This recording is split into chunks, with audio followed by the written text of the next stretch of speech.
Welcome to the 100 hour part 4. Part 3లో చూసినట్లుగానే ఆ మ్యాన్షన్ని సీజ్ చేశారు. ఎవరూ అటువైపు వెళ్ళేవాళ్ళు కాదు. ఆ కుటుంబం కూడా వేరే చోటకి వెళ్ళిపోయింటారు.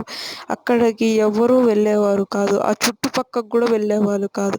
సర్పంచ్ కూడా చెప్పేవాడు ఏమంటే తను ఆత్మ వచ్చేసి కాలిపోయి చనిపోయిన ఆత్మ వచ్చేసి దయ్యంలా మారింటుందని. అందుకని భయంతో అక్కడికి ఎవరూ వెళ్ళేవారు కాదు. కొన్ని సంవత్సరాల తర్వాత అక్కడికి ఒక ఊరివాడు వెళ్తాడు. తనకి చూసి తనకు వచ్చేసి ఆశ్చర్యపోతాడు.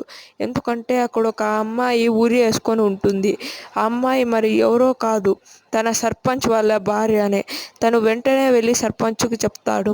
సర్పంచ్ వెంటనే అక్కడికి వచ్చి చూస్తే తను అక్కడ ఉండదు. తర్వాత ఏం జరిగింటుందో చూడడానికి పార్ట్ 2లో చూడండి. Thank you for watching. Like, share and subscribe to gripping audio books. Thank you.